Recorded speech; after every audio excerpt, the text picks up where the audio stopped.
राज्यामध्ये विधानसभा निवडणुकीचे पडघम जे आहेत ते वाजण्यास सुरुवात झालेली आहे. भाजपाकडून विशेष रणनीती खरं तर आखली जात असल्याचं आपल्याला पाहायला मिळतंय. लोकसभा निवडणुकीमध्ये 2019 पेक्षा कमी जागा आल्यानंतर म्हणजे 2024ला भाजपाच्या 23 जागा होत्या, ज्या 2024च्या निवडणुकीमध्ये केवळ 9 जागांवर भाजपाला जे आहे ते यश मिळवता आलं आणि यानंतर लोकसभेमध्ये फटका बसल्यानंतर भाजपा विधानसभेसाठी आपल्याला सज्ज झाल्याचं पाहायला मिळतंय आणि त्या अनुषंगानं भाजपाने बैठकांवर बैठका ज्या आहेत किंवा कार्यकर्त्यांना बूस्टर डोस देण्यासाठी पुण्यामध्ये एक अधिवेशन देखील झालं होतं. त्यानंतर भाजपा विशेष रणनीती आखताना पाहायला मिळते. मंत्री नितीन गडकरी यांच्या खांद्यावर भाजपानं विशेष प्रचारक पदाची जबाबदारी सोपवली आहे. तर माजी रेल्वे खनिज कर्म राज्यमंत्री जे आहेत, केंद्रीय राज्यमंत्री आणि जालन्याचे माजी खासदार रावसाहेब पाटील दानवे यांच्या खांद्यावर भाजपानं निवडणूक संयोजक पदाची जबाबदारी दिलेली आहे. तर देवेंद्र फडणवीस आणि शेखर बावनकुळे जे आहेत ते या प्रचाराचं संपूर्ण नेतृत्व करताना आपल्याला पाहायला मिळणार आहेत आणि याच अनुषंगानं केंद्रीय गृहमंत्री अमित शहा हे 2 दिवसीय मुंबई दौऱ्यावर आहेत. आज अमित शहा हे लालबागच्या राजाचं दर्शन घेणार आहेत. तत्पूर्वी त्यांनी उपमुख्यमंत्री देवेंद्र फडणवीस आणि मुख्यमंत्री एकनाथ शिंदे यांच्या गणरायाचं देखील दर्शन घेतलेलं आहे. मात्र या वेळेपूर्वी अमित शहा यांनी महायुतीच्या प्रमुख नेत्यांची बैठक जी आहे ती घेतल्याचं पाहायला मिळते आणि या बैठकीमधून महायुतीचा जागा वाटपा संदर्भातला फॉर्म्युला जो आहे तो समोर आल्याचं पाहायला मिळतं. या फॉर्म्युल्यानुसार भाजपा 160 आणि शिंदेची शिवसेना आणि अजित पवारांची राष्ट्रवादी 64 असा जागा लढवेल अशी प्राथमिक माहिती जी आहे या बैठकीच्या माध्यमातून समोर आल्याचं पाहायला मिळतं आणि याच विषयावर आपण चर्चा करणार आहोत. आणि या चर्चेमध्ये माझ्या सोबत आहे माझा सहकारी राजरत्न जोंधळे. राजरत्न, भाजपा अगोदर 125 जागांची चाचपणी करताना आपल्याला पाहायला मिळालं होतं. त्या दृष्टिकोनातनं एक नेता एक जिल्हा असं देखील भाजपाकडनं ते कॅम्पेनिंग जे आहे ते राबवण्यात येत असल्याचं पाहायला मिळत होतं. राष्ट्रीय स्वयंसेवक संघाचा इच्छेनुसार नितीन गडकरींना महाराष्ट्रामध्ये विशेष पाचारण करण्यात आलेलं आहे. 1 महिना नितीन गडकरी यांच्याकडे विशेष प्रचारक पदाची जबाबदारी असणार आहे. नितीन गडकरी महाराष्ट्राचा दौरा जो आहे तो करताना पाहायला मिळणार आहेत. रावसाहेब पाटील दानवेंकडे संयोजक पदाची जबाबदारी जी आहे भाजपने ती दिल्याचं पाहायला मिळत आहे. मात्र आता भाजपा 125 नाही तर 160 जागांवर लढण्याची चाचपणी करताना पाहायला मिळतोय. संकेत, आपण बघितलं तर नितीन गडकरी हे भारतीय जनता पक्षाचे ज्येष्ठ नेते आहेत. त्यांना राज्याचा चांगला अभ्यास आहे. जर आपण बघितलं तर ज्या प्रकारे नितीन गडकरी, आपण बघितलं असेल तर गोपीनाथ मुंडे असतील, एकनाथ खडसे असतील, नितीन गडकरी ही भाजपाची जी जुनी फळी होती, त्यांनी महाराष्ट्रामध्ये अत्यंत कठीण काळामध्ये महायुतीचं सरकार स्थापन करण्यामध्ये, महायुतीचं सरकार आणण्यामध्ये खूप महत्त्वाची भूमिका बजावली होती. परंतु ज्यावेळी 2014च्या नंतर राज्यातलं म्हणजे विशेषतः केंद्रातलं सरकार बदललं आणि त्यानंतर तरुण फळीकडे जी महाराष्ट्र राज्याची जी सूत्र आहे ती देण्यात आली होती. त्यामध्ये प्रामुख्याने जर आपण बघितलं तर देवेंद्र फडणवीस त्यावेळी विरोधी पक्षनेते होते. देवेंद्र फडणवीस यांच्या नेतृत्वामध्ये महाराष्ट्राच्या विधानसभा निवडणूक लढवली गेली आणि त्या निवडणुकीमध्ये भारतीय जनता पक्षाला 122 जागांवरती यश मिळाल्याचं आपल्याला दिसून आलं. त्यानंतर महाराष्ट्राच्या इतिहासात पहिल्यांदा भारतीय जनता पक्षाचा मुख्यमंत्री महाराष्ट्राने पाहिला होता, जो की 2014 मध्ये. त्यानंतरचा काळ आपण बघितला संकेत, त्यावेळीचं जर एकंदरीत समीकरण बघितलं तर त्यावेळी महायुती असेल किंवा त्यावेळीची असणारी महाआघाडी असेल, त्यांनी वेगवेगळ्या निवडणुका लढवल्या होत्या. कोणाचीच युती किंवा आघाडी झालेली नव्हती. काँग्रेस, राष्ट्रवादी काँग्रेस यांनी सेपरेटपणे निवडणुका लढवल्या. अगदी त्याचप्रमाणे बघितलं तर भाजपाने जी आहे ती शिवसेनेसोबत म्हणजे ठाकरेंची एकसंध शिवसेना होती, त्यावेळेस ठाकरेंच्या शिवसेनेसोबत फारकत घेतली आणि एकटा चलोची भूमिका घेत त्यांनी निवडणुका लढवल्या आणि या निवडणुकीमध्ये भारतीय जनता पक्षाला 122 जागा मिळालेल्या होत्या. परंतु त्यांना बहुमत हे प्राप्त करता आलेलं नव्हतं. अशा वेळी कुठंतरी भारतीय जनता पक्षाकडून उद्धव ठाकरे यांना सत्तेसाठी आमंत्रण देण्यात येईल असं वाटत होतं, परंतु भारतीय जनता पक्षाने तसं काहीही केलं नव्हतं. तर दुसऱ्या बाजूला त्यावेळेचे प्रवक्ते असणारे नवाब मलिक यांनी असं एक विधान केलं होतं प्रसार माध्यमांमध्ये की आम्ही भारतीय जनता पक्षाला बाहेरून पाठिंबा देण्यास तयार आहोत.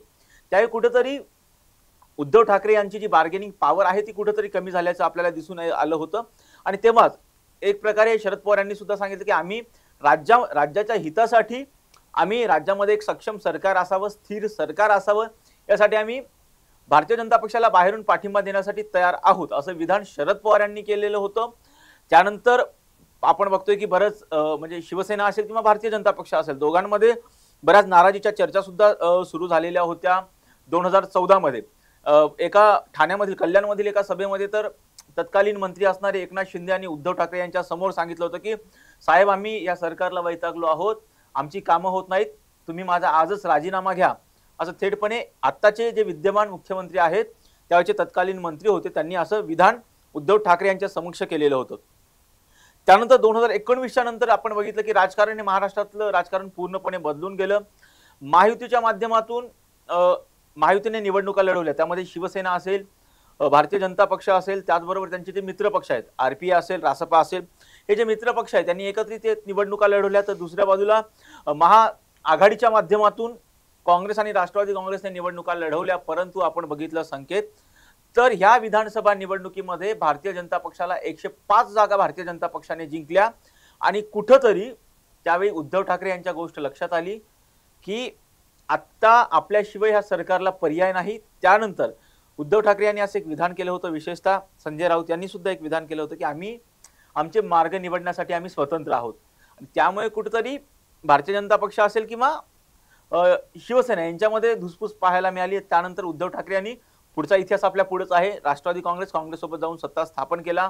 2.5 वर्षाचा कालखंड झाल्याच्या नंतर शिंदेंनी बंड केलं, परत शिंदे मुख्यमंत्री झाले. परंतु संकेत शिंदे मुख्यमंत्री झाल्याच्या नंतर परत एकदा शिंदेच्या सरकारमध्ये राष्ट्रवादी काँग्रेस पक्ष अजित पवारांनी फोडला आणि परत एकदा अजित पवार हे शिंदेच्या सरकारमध्ये सहभागी झाले. आणि त्यानंतर राज्यामध्ये विशेषतः भारतामध्ये ज्या लोकसभेच्या निवडणुका लागल्या, ज्या महाराष्ट्राने आजपर्यंत देशाला विचार दिलाय, त्या महाराष्ट्रामध्ये जे फोडाफोडीचं राजकारण झालेलं आहे ते मतदारांनी स्पष्टपणे नाकारल्याचं दिसून येते. कारण विधानसभा निवडणुकी आता आगामी विधानसभा निवडणुकी आहेत, परंतु त्याआधी ज्या लोकसभेच्या निवडणुका झाल्या होत्या त्यामध्ये ज्यावेळी भारतीय जनता पक्षाने 2019च्या लोकसभा निवडणुकीमध्ये 45+ जागा जिंकल्या होत्या, त्या भारतीय जनता पक्षाला किंवा महायुतीला या निवडणुकीमध्ये 17 जागांवरती फक्त समाधान मानावं लागलं. आणि भारतीय जनता पक्षाच्या ज्या 23 लोकसभेला जागा होत्या 2019 मध्ये, त्या जागा केवळ 9 जागांवरती त्यांना समाधान मानावं लागले. याची कुठंतरी केंद्रीय नेतृत्वाने दखल घेतलेली आहे.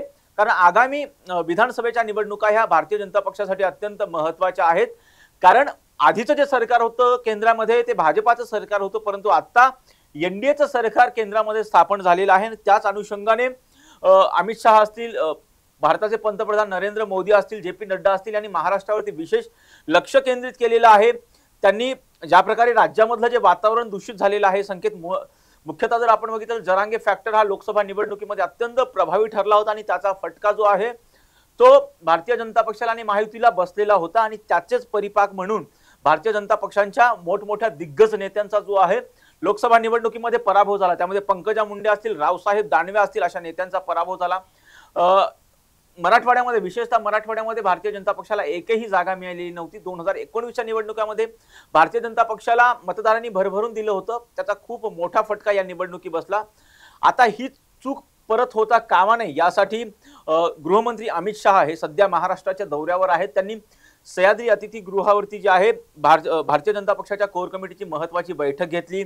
आज त्यांनी नुकतंच एकनाथ शिंदे यांच्या गणरायाचं दर्शन घेतलं. सागर बंगल्यावरती जाऊन ते देवेंद्र फडणवीस यांच्या सुद्धा गणरायाचं दर्शन घेणार आहेत. आणि त्यानंतर जर बघितलं तर काल जी बैठक झाली संकेत, त्या बैठकीमध्ये असतील किंवा आजची जी कोर कमिटीची बैठक झाली त्यामध्ये अमित शहा यांनी महत्त्वाचे निर्देश जे आहेत ते भारतीय जनता पक्षाच्या नेत्यांना, कोर कमिटीतील नेत्यांना दिलेले आहेत की महायुतीमधील जी धुसफूस आहे ती चव्हाट्यावर आणू नका आणि जाहीर वाद करणं टाळा, असं अमित शहा यांनी कोर कमिटीच्या नेत्यांना सांगितलेलं आहे. अगदी त्याच प्रकारे लोकसभा निवडणुकीमध्ये ज्या कारणांमुळे भारतीय जनता पक्षाला महायुतीला फटका बसलेला होता ती कारणं विधानसभेच्या निवडणुकीला टाळा, कोणतेही मतभेद करू नका, अशा स्पष्ट सूचना गृहमंत्री अमित शहा यांनी दिलेल्या आहेत. त्याचबरोबर ज्या उमेदवारांची निवडून येण्याची क्षमता आहे, ज्या उमेदवारांचं निवडून येण्याचं कॅलिबर आहे, अशाच उमेदवारांना विधानसभा निवडणुकीसाठी उमेदवारी द्या, असं सुद्धा अमित शहा यांनी सांगितलेलं आहे. त्याचबरोबर विरोधकांचा तो फेक नरेटिव्ह आहे त्याला तुम्ही रोखठोक उत्तर द्या, असे निर्देश सुद्धा अमित शहा यांनी या बैठकीत दिल्याचं सांगितलं जाते. कारण लोकसभा निवडणुकीमध्ये आपण बघितलं तर ज्या प्रकारे काँग्रेस पक्ष असेल,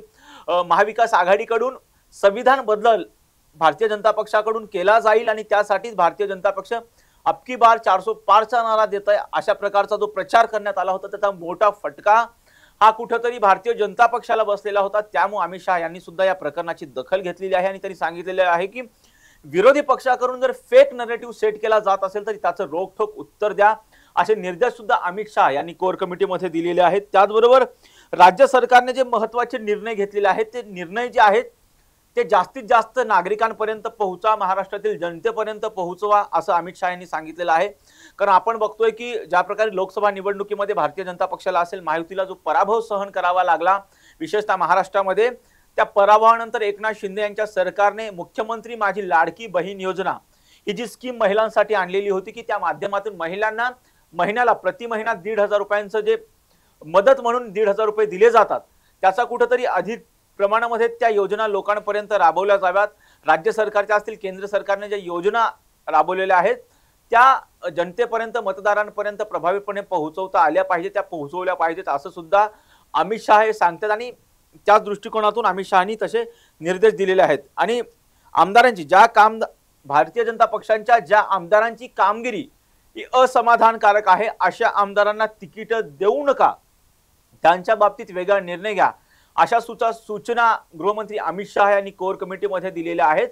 कारण आपण बघतो की काही दिवसांपूर्वीच ज्या प्रकारे ते भारतीय जनता पक्षाचा महाराष्ट्रामध्ये लोकसभा निवडणुकीमध्ये त्यांना समाधानकारक कामगिरी करता आलेली नव्हती, त्यामुळे कुठेतरी राष्ट्रीय स्वयंसेवक संघाकडून सुद्धा गुप्त सर्वेक्षण करण्यात आलं आमदारांच्या कामगिरीचं आणि त्या आधारावरती समन्वयकांची नेमणूक करण्यात आली। भारतीय जनता पक्षाकडून सुद्धा समन्वयकांची नेमणूक करण्यात आलेली आहे की ज्यांची निवडून येण्याची क्षमता आहे, ज्यांचं निवडून येण्याचे कॅलिबर आहे, ज्यांचा मतदारांशी योग्य सुसंवाद आहे, मतदारांच्या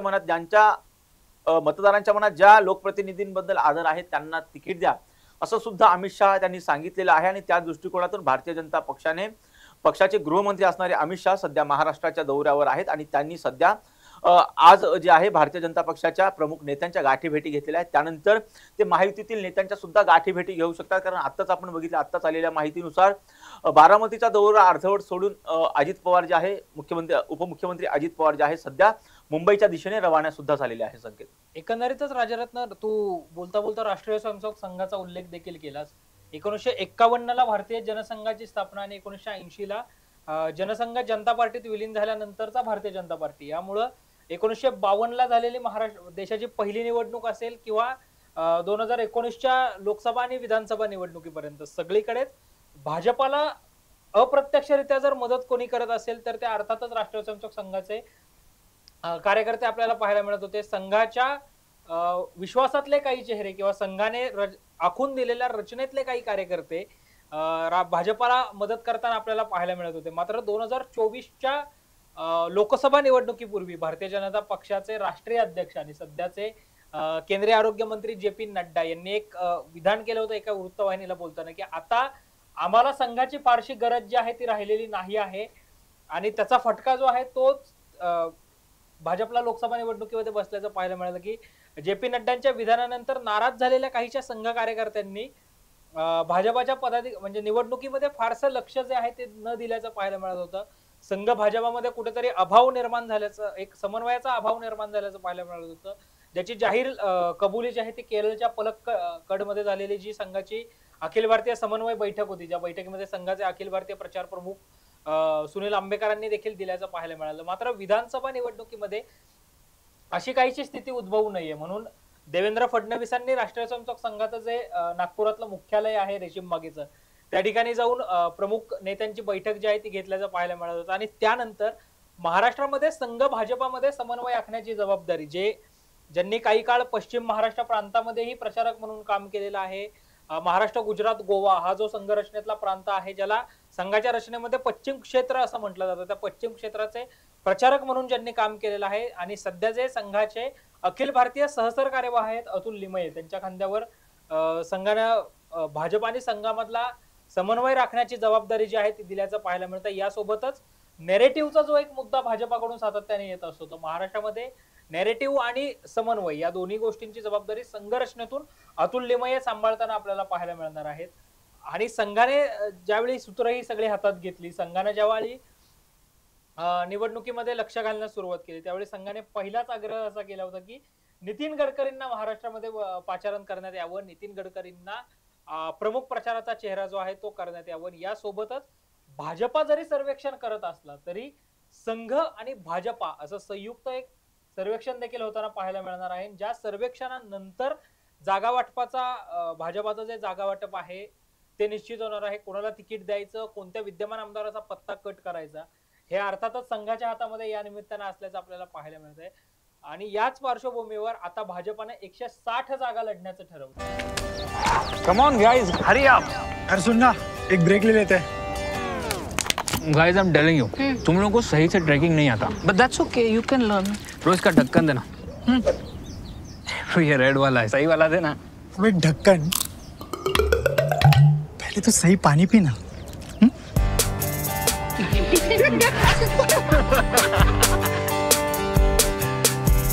Manikchand Oxyrich, proudly Indian.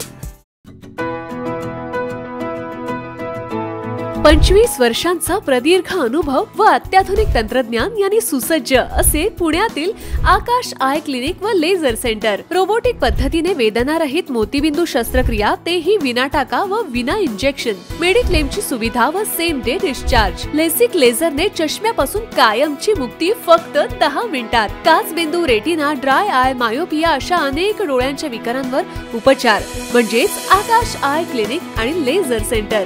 CTR company जवळ, विमान नगर, नगर रोड, पुणे. संपर्क 8888173100.